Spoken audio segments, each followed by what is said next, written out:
again, and welcome, welcome, welcome. Thanks for coming out on a Sunday evening or afternoon evening and being here with us all. Wrote down some notes so I won't ramble. We're pleased that you've chosen to spend your time discussing the future of this community this evening. And there's a basket for your suggestions for future town hall meetings or speakers. So please feel free to fill that out before the evening ends. Our Town Hall Planning Committee has been working toward and supporting this series for over a year. They are also responsible for advertising this event, the food, the setup, and for preparing for this evening. And those are, if you could just stand up for a moment, Mary Zellachild, Jane McCabe, Adrienne Moore, April Trudell, Jim Merrill, Susan Johnson is ill, so she won't be here, Kimball Dodge, Cindy Morning Light, Lynn Kennelly, and Jed Diamond. In the past weeks, I've been pondering what drives us to care for our community enough to spend our time in this way. I got an answer as I walked to the farmer's market on Thursday, when I passed the playground full to bursting with children and parents and grandparents. It wasn't until I walked away that it fully impacted me. It would not have been that way just a few years ago, as our young families made a hasty exit to the larger cities, never to return. I also visited the Revive Ed meeting on Tuesday evening and was totally inspired by the dedication and commitment of more of our citizens pondering how to make Willits a better community for all its people and businesses. Then I wondered, what happened to all of the wonderful ideas and plans generated by the One Town, One Vision projects? I read the City of Willits Downtown Specific Plan, written in June 1999. Also in 1999, we had our first Willits Make a Difference Day, and One Town, One Vision workshops followed by endless hours of committee work. And Mary, would you pass that little, yeah, you can just pass it around so people can take a look at that. You'll see in that picture some of the people. Oh, who was a part of that One Town, One Vision and Make a Difference Day? Just raise your hand. Anybody that's still here? Yeah. Okay. That was all 99, 2000. I remember one group I was with facilitated the pink petunia baskets. And we got them in more than 100 businesses up and down Main Street. It may seem like a little simple thing, but it was a unifying factor, you know, and we had a little trouble getting South Willits businesses to get the petunia baskets up, but it was very successful on this end. Everybody wanted them, and you notice that some people still are keeping them up. That's 13 years later. You know? I look through these pictures and notes and read the names of people who were positive and proactive and full of excitement for attending to Willits' needs and future. What happened to our visions and plans? When did the juice run out and why? You know, I looked at the history, and it wasn't too long after that 9/11 occurred. And we had a president who told us to go shopping when we asked what we could do. And people my age, I'm 75, who were children during World War II, our families were all totally involved in helping when we felt our country was in danger. So it was kind of a hopeless and a useless kind of feeling. And then remember all the, what was it, yellow alert and orange alert and red alert and all that kind of thing. Just a constant tension, a constant fear was kind of generated after that. And then this hopelessness, you know? So we wanted to kind of examine that. And we had this, was whole folders full of stuff. I dug out my One Town, One Vision folder. This downtown specific plan, if you've never seen it. I've got copies, you can take a look at it. But we had so many things going, so many wonderful ideas. And my thought, my humble thought, was that some of the heart went out of a lot of us. Some of the will, you know. And I'd like to recapture that. And I kind of felt it last night. I was at the Grange for the harvest dinner. Wow. Beautiful, wonderful community event, dinner, dancing, entertainment, and lots of young people and lots of kids, you know. So now I'd like to introduce you to our two inspirational speakers for the night.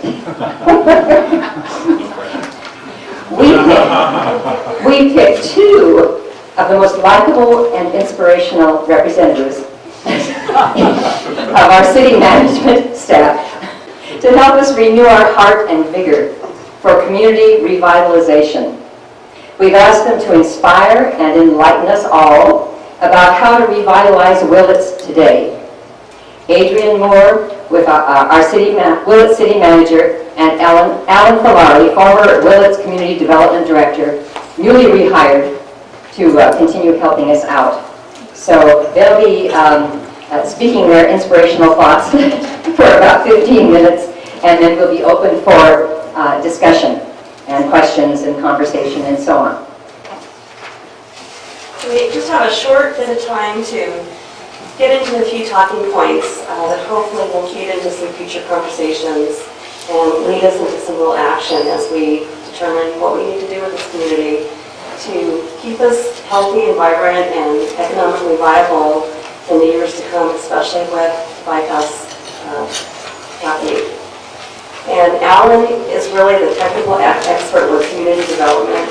I'm sort of the new person right now, leading the charge for the city.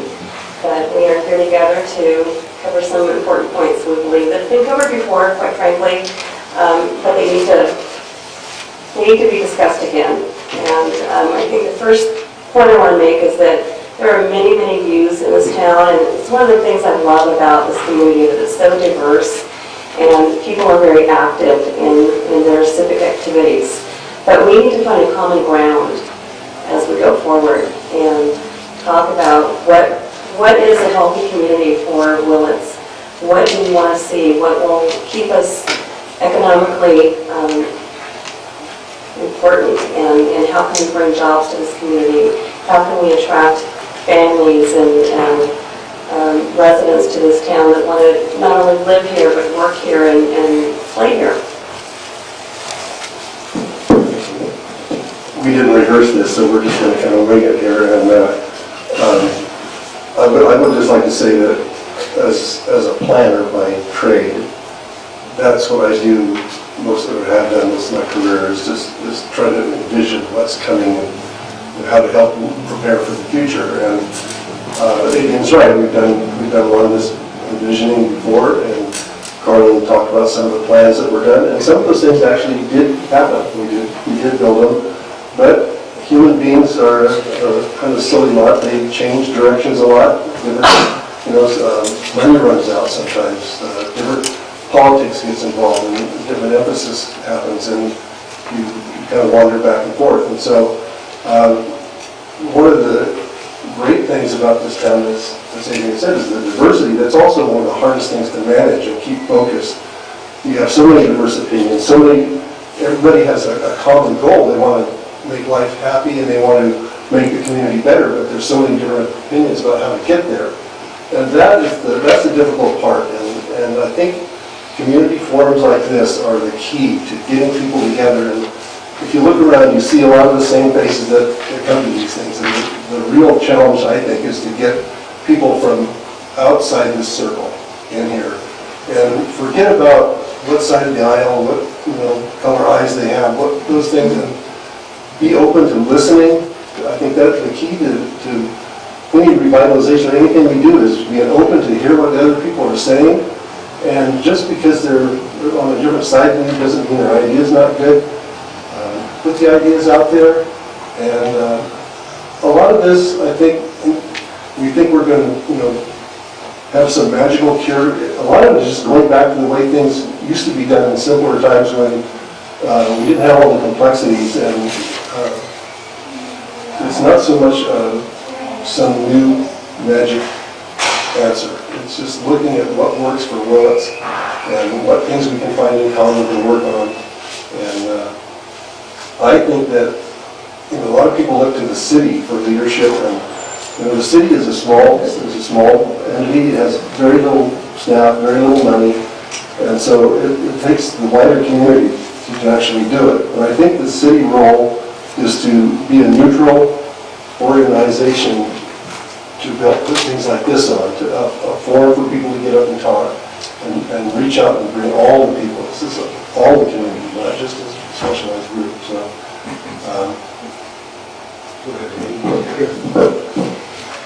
So, continuing with that theme and what I always said about the city being a small organization, that has never been more true than it is now. We have such limited staffing and just generally limited resources that if anybody feels that the city is going to come up with all the answers and make things happen, I'm here to tell you that that's not the case. We need all of you to step up and help with this effort. And so one of the things I want to suggest, in addition to these types of forums, is to form some focus groups with some specific tasks for each group to take on. For example, we have all kinds of projects that need to be done throughout the community, but we don't have the money for them. So we need to be looking for funding opportunities and grant opportunities. And not only that, we need people to step up that are experienced grant writers that can help us or take the lead on writing grants so that we can obtain funding to make some of these things happen throughout the community. So that's one suggestion. We need to absolutely tap into various partnerships that we have, not only locally, but regionally and statewide, networking, and whatever resources are out there. I just attended the League of California Cities annual conference last week in Sacramento, and it was one of the situations that I didn't feel I really could afford the time to go, but I also recognized how important it was in terms of networking on a statewide level, and it was a good thing that I went, so that Willits is represented at the table. One of my personal, biases is that I was born and raised in a small town, and I think that one of the charming things about Willits is it's small enough that people know each other and can talk to each other.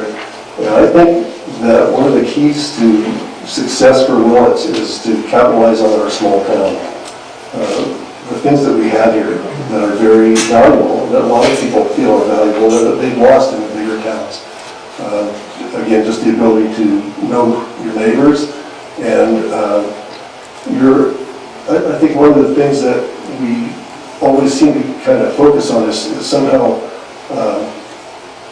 luring some large company to come in and save us economically, some big business opportunities. And I think my background is in biology, and one of the things that they teach you in school is that a natural system works better when it's diverse. It has lots of small things that all work together. And if you get one big mega thing in there, if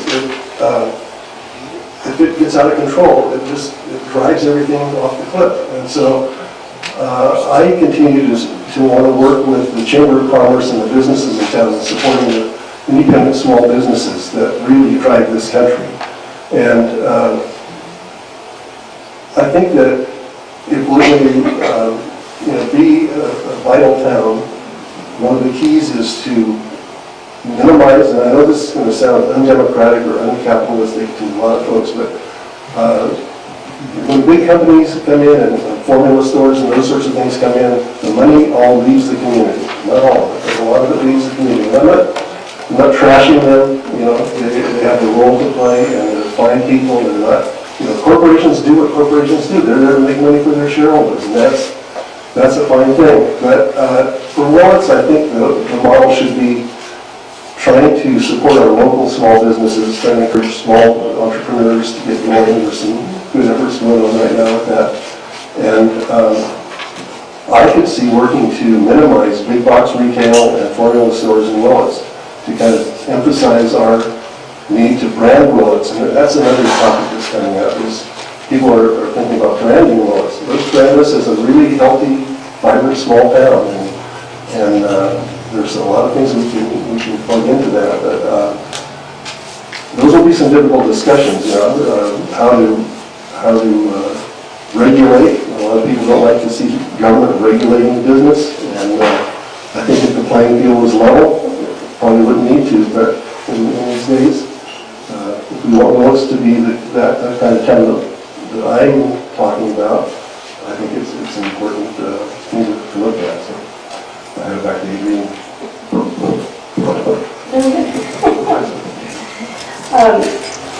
I don't know how many of you have heard of a SWOT analysis, SWOT.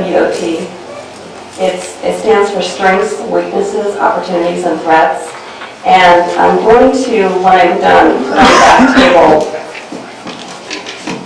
this chart that you can pick up and take with you to sort of start pondering what you would list as our strengths, weaknesses, opportunities, and threats. And I think it's a really good tool, a pretty simple tool to use to sort of hone in on what those areas are so that we can address them appropriately. It is important to know what our weaknesses are. It is important to know what our threats are so that we can address them. And we certainly have many strengths and opportunities in this community. So I think the driving question for me is, what makes a healthy community? And if we just all think about that, and what we all need in our own personal lives and professional lives in our community, I think that we can throw up a pretty comprehensive list that we can start working on as we go forward with these types of forums.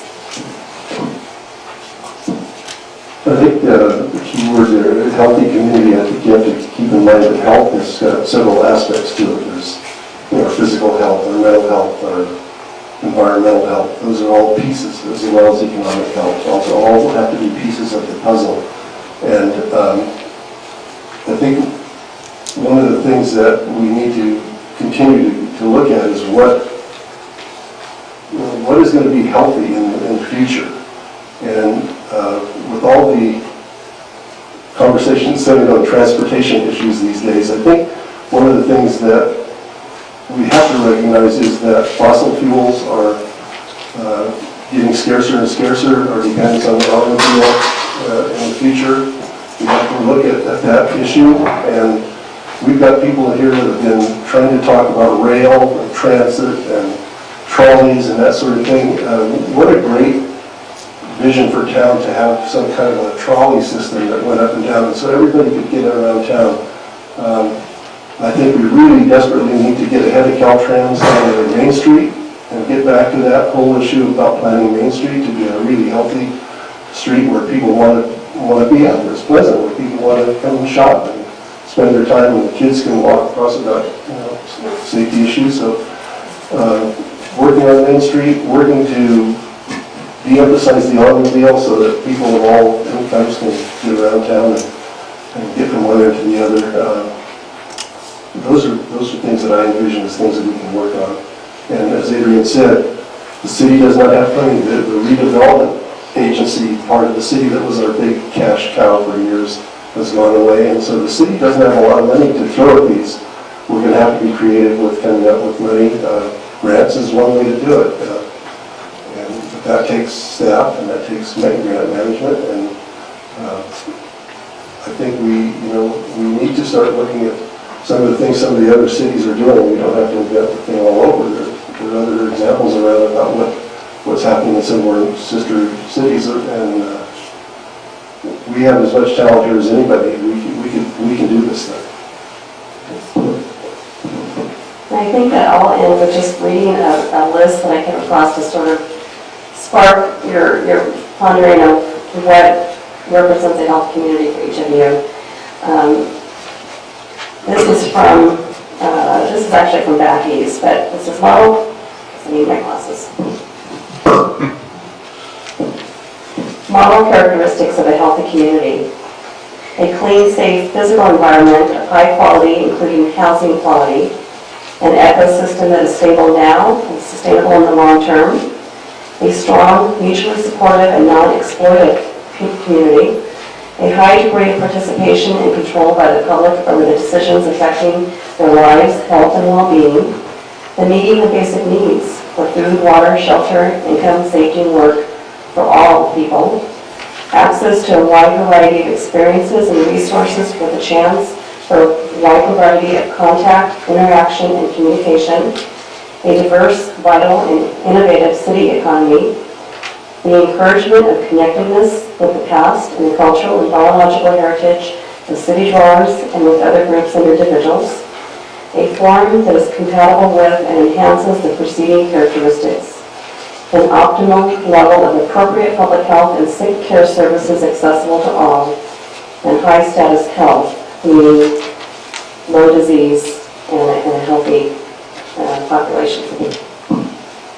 And that serendipitously segues right into my last point, which is health. And if we're going to be happy, as people need to be healthy, and as most of us know, America in general is becoming less healthy. Our eating habits and our lifestyle is leading us down a road to not as healthy as we should be. And I think this is a great opportunity for Willits to take a lead in developing a food system that's really healthy. We have farmland around here. We have opportunities to grow a lot of our own food in a healthy way, humane and healthy way. And I think the rest of the world is catching on. That people are starting to catch on to this. And if we were leaders and we had a strong business network around this, where our farmers are producing food, or we have value-added businesses producing things out of that food, right here, little businesses making jams, jellies, pies, all the things that you can make out of local foods, and selling it, our restaurants serving it, our schools using it. People would see that example and want to come here and learn from us, and I think that would be one good way to brand the city. One of the things I mentioned earlier is there are all these talented people here. A lot of us getting older, we're set in our ways a lot. I think the emphasis has to be on the kids. We have to educate the kids. They're going to be the ones that are going to do this. And if we can get the school system and get the kids involved in these ideas, get more involved in the political process, I think that would be a huge step forward to solving some of these problems. Thank you very, very much.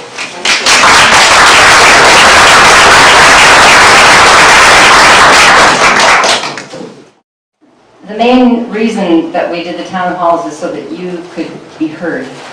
So the next hour is attending to that. And hello? Yes. Can you hear me? Yeah. So Richard and I have been talking about this for a long time. We're really glad to be here about this subject. And we'll try to run through a few things in 2 minutes. A most important thing for us as the Mendocino County Railway Society, and our mission statement is promoting sustainable transportation. We're setting up to do a transportation summit sometime this fall or winter, and talking about things such as trolleys, and multimodal transportation is the phrase we use, where you have interlinking opportunities to transport yourself in all kinds of ways, whether it's bicycle, by walking, by small neighborhood electric vehicles, hooking into the trolley, and some little jitneys that take people in directions that the trolley doesn't go.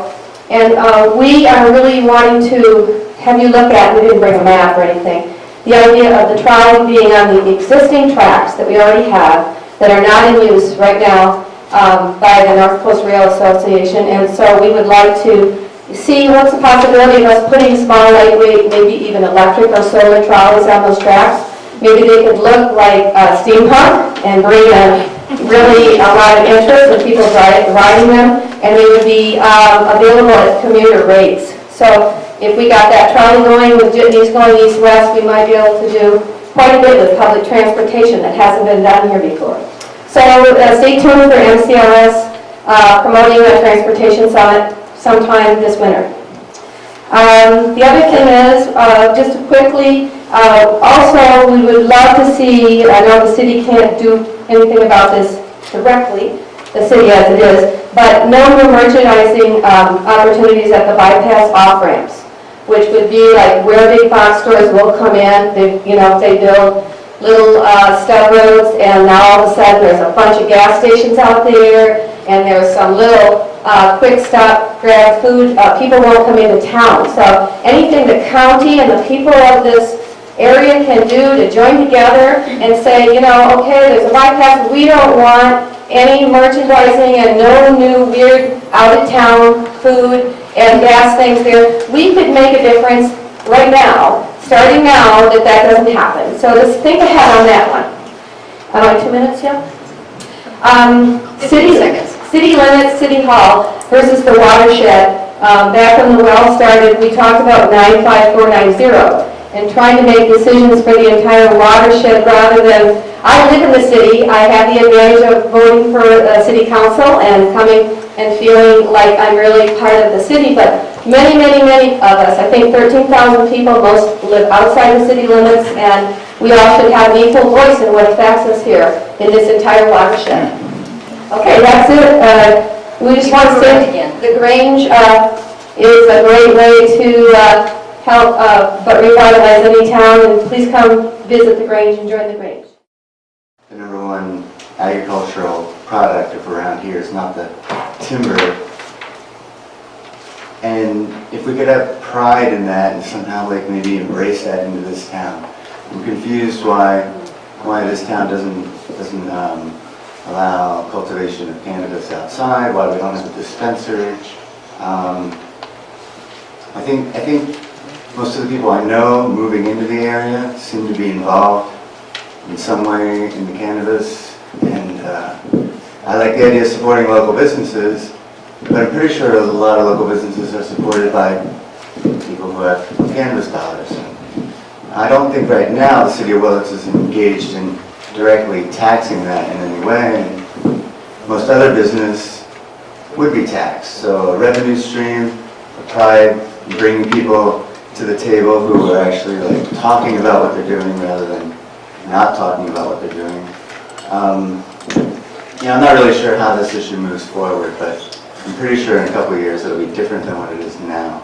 So if we could like bring that out in some way, I think it would really help bring a lot of people to the table and be able to talk about it. And from the grant perspective, like, it seems like self-funding could happen. Like we don't really seem to need to bring it in from the outside. Like long-term viability is we're self-sufficient and not requiring resources from the outside.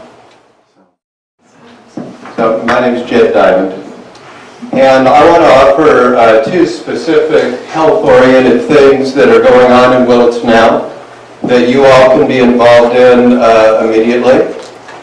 Some of you know I'm the co-founder of the Willits Healthy Action Team that's been sponsoring walks in Willits for the last 4 or 5 years. The 15th walk, we do them twice a year, will be coming up October 20th. And part of the reason that these have become so much fun and healthy is we all walk together. It's a way of connecting. There have been times when the whole city council has walked, and they often, walking, Holly, I see her out, has walked, I think, every walk, although she's getting on bicycles now more. So October 20th, put it on your calendar, come and walk and talk together. It's a 5-mile loop. You can get a lot done in talking and connecting and talking about our community. The second is I'm a volunteer with the Howard Foundation, and we're working on a community wellness program that would draw together not only the hospital, but the gardens and all the different ways we can be healthy in what we eat, how we are, how we deal with stress in our lives, and if that's talked about subgroups, if health and walking and wellness is anything that you might resonate with, I'd be happy to talk with you and help you get involved more.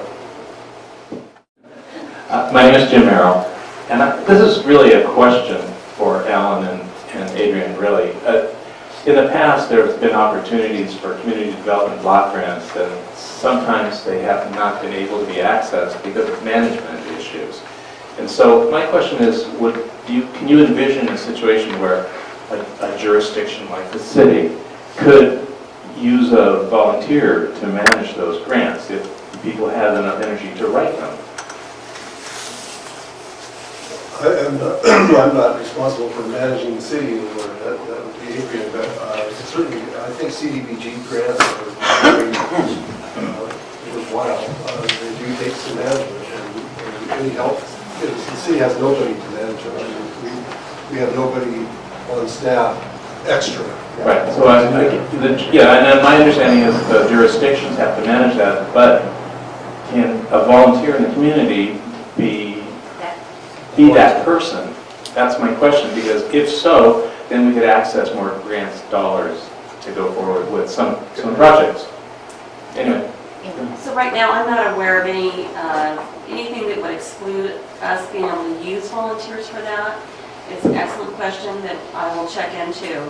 I can tell you that I would be more than willing to have the assistance of any volunteers that are, have experience in this area that could really alleviate the burden for us and help us obtain some grants that we can't right now. It would be great. I'm just wanting to look at the obstacles for those things. Well, thank you. I'm Vern Ostrander, and I have 2 points. And I think that the first one would be the last thing that Annie mentioned, and that is to open up the city limits beyond the existing city limits to the real body of people that have lived here for the last 30, 40 years. And also are many of the small business owners, when they go home at night outside the city limits, and they don't have very many rights at all. And then the other thing is, I think that 5 people on the city council don't really represent us at all. Evidence is that the same people keep being on the city council. Not all the same people, but when you see the same people on the council, you know that changes aren't happening. Hi, my name is Mike Burgess. I've got a couple of things I've written down from memory from the list I left at home. A couple of things about redeveloping and revitalizing Willits, I think, is one thing that's going to be primary is to get billboards and signage out on Highway 101 20 miles either side of town so that people traveling have a chance to see and absorb that there's something interesting coming up, and they can exit at the off-ramp, find a sign at the bottom of the ramp that directs them to where they want to go, rather than to the stop and shop that's right there at the signal. Otherwise, if they don't know that there's something between the 2 ramps, they're never going to drive in. It's just lost customers that are not going to be here. So they have to have some way of knowing there's a town here, other than an exit at either end. Another thing is retaining the center left turn lane in the city here. I've heard something about eliminating that and having 2 lanes of traffic, or making more parking or something, but if that center left turn lane goes away, the backups can be horrendous with one person waiting to make a turn and jams the whole thing. I've seen that happen in big cities, and when it happens in a little city, I can't see it being any better.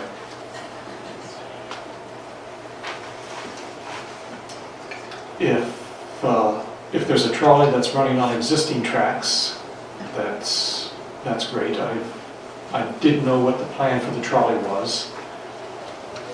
I have liked the way electric buses work in San Francisco, where they can weave in and out of traffic. They're powered by electric overhead lines, and it's easy to reroute them somehow if something needs to change, where rails in the street are hard to reroute. And I didn't check my time, but the last thing I'd like to bring up is I believe in California bicycles are entitled to a lane of traffic, but on Highway 20, when there's a bicycle in the street and there's a logging truck coming up behind you at 50 miles an hour, there's no bumpers on bicycles, and it's just really impossible to use a bicycle to get around outside of town. So I don't know if there's any way the city can impact the county roads. Hello, I'm Roger Wilson. I suppose you can hear me fine. I want to talk as an architect. We just finished up the Kinetic Carnival, which some of you may have seen. Before that, we had Frontier Days. Roots has had a number of steam-ups and events. And if we look at the community, from what I'm told, this used to be a major timber town with a lot of mills in town and a major machining with a lot of big, huge machine shops. Those aren't here now. But the same idea that what this community could use is money coming in from outside of the county. And if you look at the city of Mendocino, the way that works is it becomes a destination. So I'm not suggesting anything in particular as events or things that would make this a destination, but I want to point out that the young people, as Carlin said, great to see a lot of people in the park, but they're young kids and young families.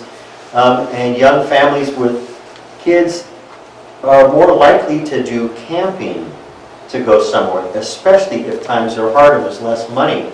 If we had camp space for 1,000 people to camp, how many other events could we have? Or how many events that we have that we could pull people in who couldn't afford to stay in the hotels? I mean, what does it take to build camp space for 1,000 people versus who wants to open hotel rooms for 1,000 people? That's never going to happen. The hotels can barely keep going the number that are here, but to have camp space, all of a sudden then the possibility of saying, well, let's get 1,000 people in for a weekend from outside the county who will eat at the restaurants and buy gas at the gas stations and buy food at the grocery stores and use all of our local businesses and bring money in from outside. I don't know where camping is right now. I don't know, I mean, there's KOA. They can't hold 1,000 people.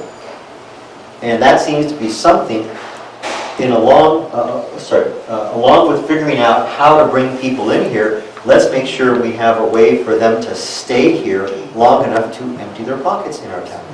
Thank you.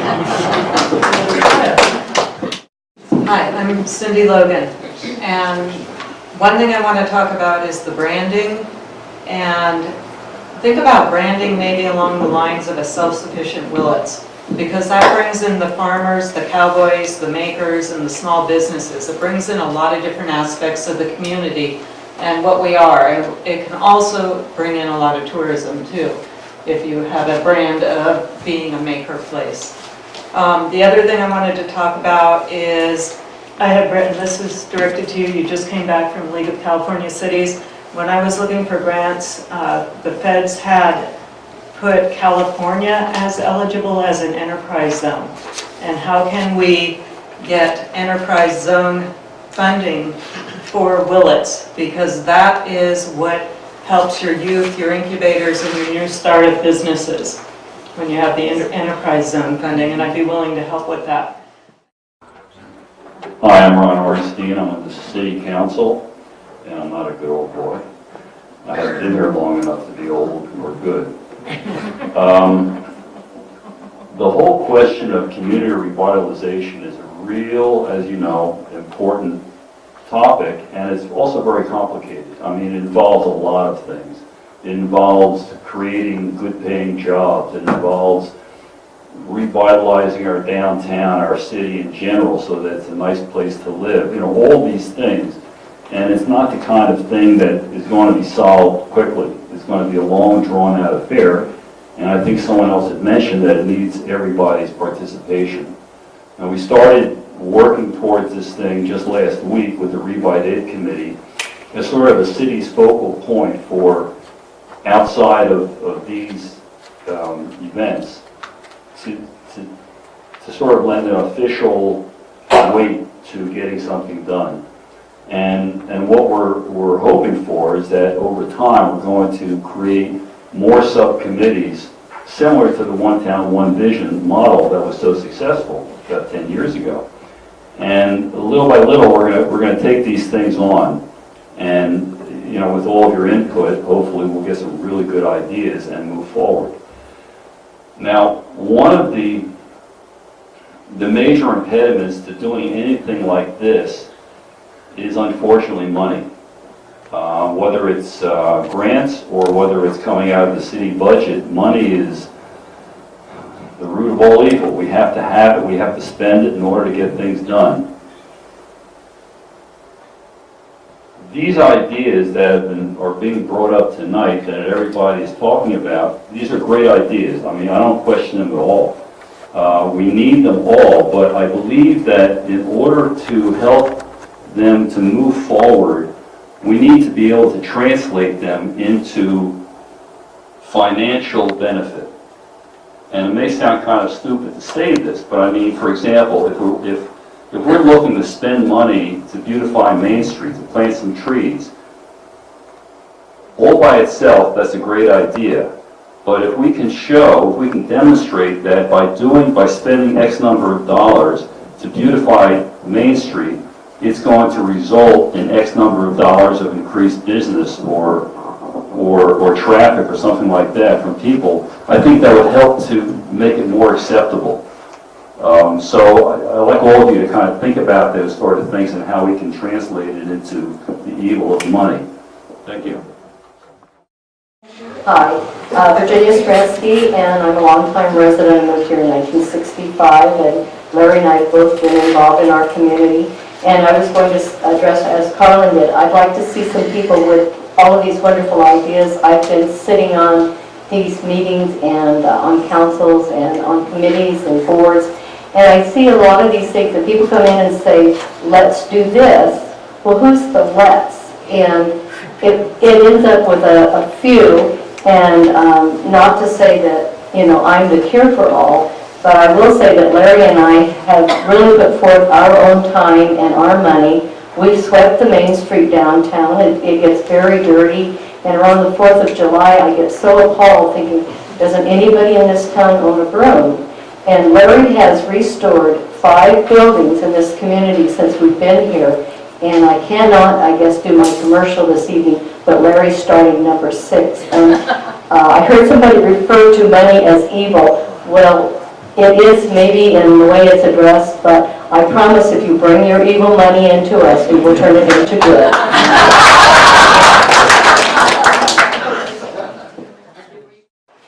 I'm telling you, now is the time to go after other funds. While Caltrans is here building that bypass, they have a liability to help us out. In fact, one of these companies that was building the Lincoln bypass helped out the city of Lincoln with a road. Between them and MCOG and Jared Huffman, or even Mike Thompson's experience, I would be after funding now and planning it this winter, so it will be shovel ready next summer. That is not a difficult road. I work on roads. I've got 20 years experience working on roads. I can punch that through in a couple of days. I can pioneer that in a couple of days. It's a real simple project. Could bring some healing to this, because I've talked to people on both sides of the bypass issue, and they're both for it. One other aspect, I almost worked almost 20 years for Remco. And if you don't blend some industry in with your personal private businesses, your small businesses, this city will not survive. You have to have some industry. And that building down there at Remco is sitting vacant. And I know plenty of work that could go in there that doesn't involve chromic acid and will put out some money. That's another thing where you're going to have to discuss that with Mr. Huffman, and some of the experience that Mr. Mike Thompson had in the past could help that. I built a lot of things down there and it didn't involve chromic acid, even though we did use it, the chrome plate. And if it would have been put in properly, but in those days they didn't know the environmental issues to do things properly, it could still be there. But we can do it, without that, but we do need some industry. Industry puts 3 commercial jobs in, which funds other jobs. I was here when this town was a booming town. Between the logging and the industry, machine industry, it was a booming town.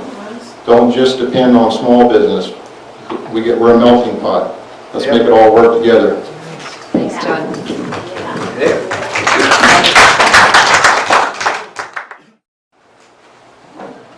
I forgot to bring her note, but someone sent me something by email and preferred to remain anonymous. But she was thinking about the branding that we've been talking about for Willits, and she basically didn't want a cutesy branding. I'll put it bluntly. But she had a great forward thrust with a cross-cultural community. Kind of brought in the diversity and cross-culture, so I wanted to add that in for her. Stumbled over my words. Cultural crossroads is what I was trying to say a moment ago. Okay. We have done extremely well with our time, so we have 20 minutes, and so who else wants to do something else or comment on something someone has said or whatever? Okay, Lila? Okay. Mike and I started looking at property in this area about 6 years ago and just moved up here in November, finally, although we've owned property for a while.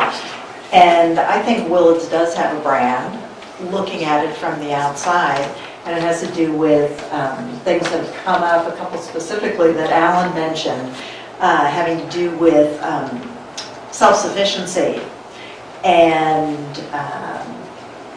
particularly with regard to food. And so I just wanted to say that. And one of the reasons I was attracted here is because of the look of the town and the specific energy of it, and the fact that there's also an awareness outside of Willits that there are a lot of very bright people here doing interesting things. So I want to toss that in because that, I think, is part of the brand that Willits already has, and we should play on it because it's great. Tim, behind you. I heard in one of the council meetings something to the effect that there were like a number of laws that were not, what was the term? They were not enforced equally. Like sometimes they were enforced, sometimes not. I would highly recommend that if there are any of those on the books, that they be taken off and replaced by best practices and or recommended guidelines. Anything you could do to move towards freedom gets you closer to the very nature of life. Anything that reduces freedom is really going against life. That would be like one really simple, concrete thing that could move us into a better world. The other thing is we've been suffering from a decade of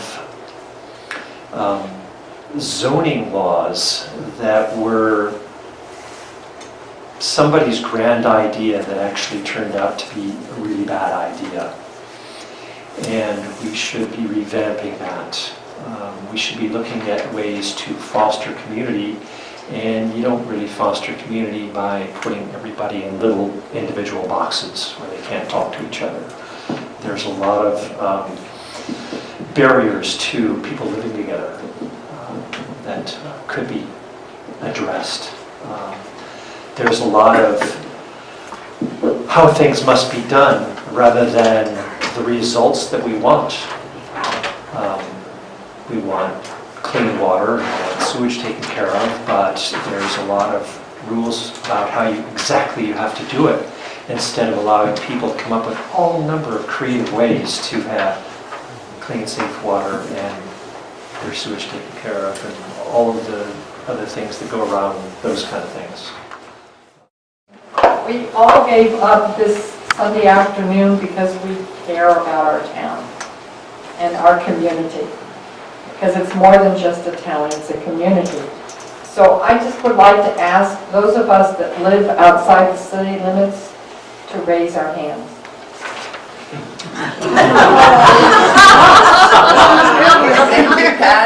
That's my point. Thank you.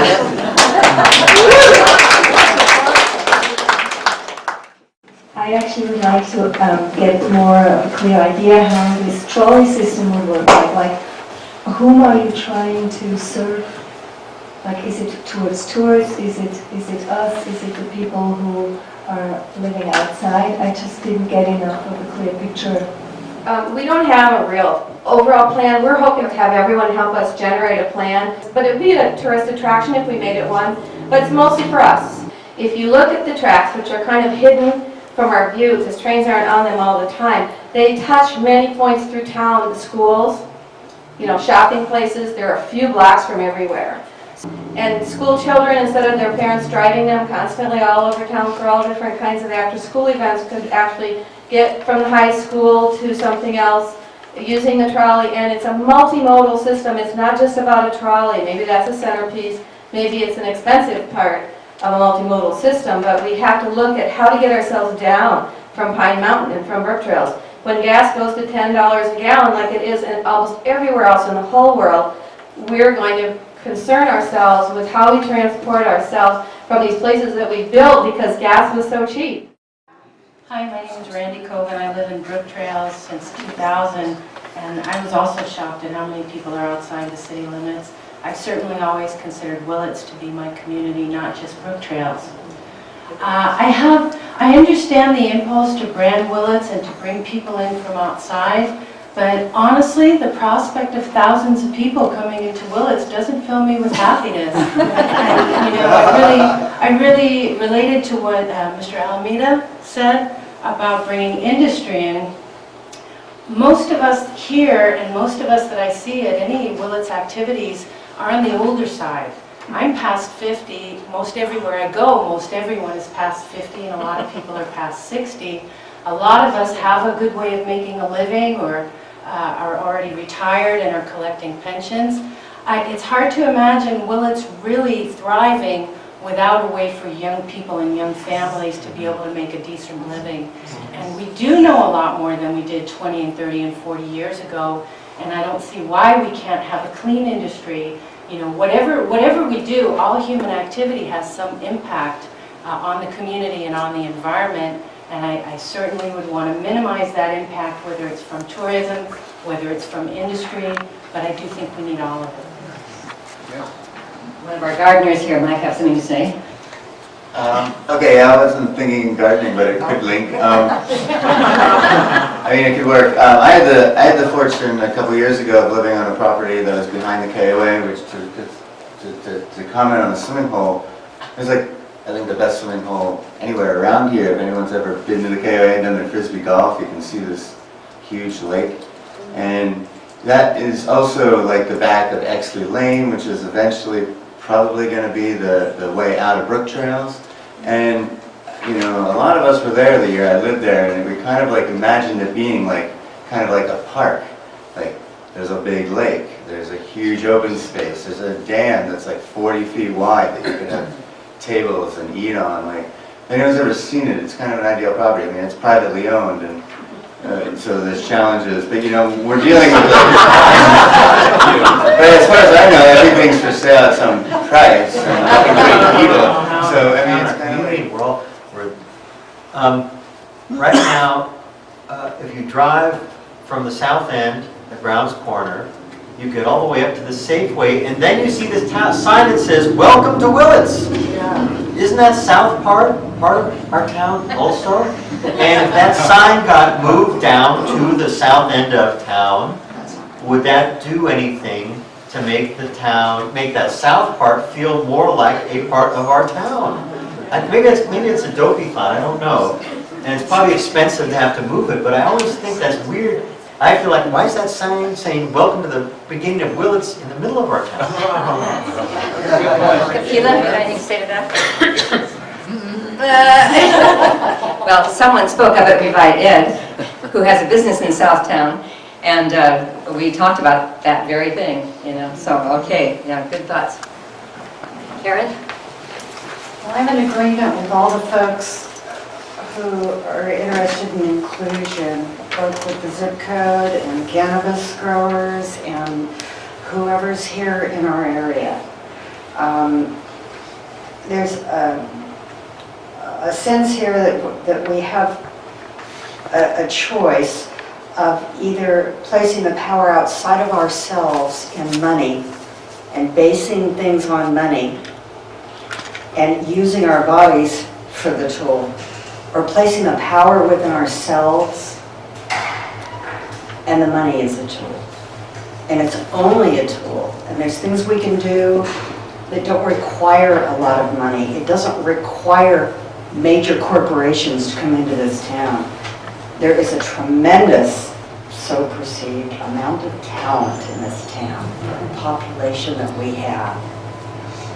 It's a matter of finding the inner strength within ourselves and basing our decisions on that rather than, how much revenue we can get from Pepsi or whoever it is that's currently being addressed. I guess that's it. I love you all. This is a, spill out the ideas session. To some of the older, more jaded people like myself in this community, this is like, oh, more ideas, more ideas, more ideas. But that's what this is about. That's what this time is about, is ideas and getting things out and for people to express themselves that haven't expressed themselves before, or if they have, to hear you again. We will, in future town hall meetings, we will have breakout sessions, we will have, more of a streamlined, where are we going, who's going to do it, a kind of format for it. Which brings us to the suggestion box here. So if you have, we've got all your ideas down. Cindy's been writing like crazy back here. So we'll get all of those down and have them in one place. But if you have some ideas for future meetings, some of these things that you heard tonight that you really want, oh come on, please do the November meeting on this. Please write it down. The planning committee will look it over and we will do our best to get to all of those. We have 5 meetings. This is the first of 5 meetings this year. Our next town hall meeting is November 17th. That's a Sunday, same time, same place. The town hall meeting, planning committee is meeting on the 7th. If you're interested in being more active in the planning for that, please just contact me.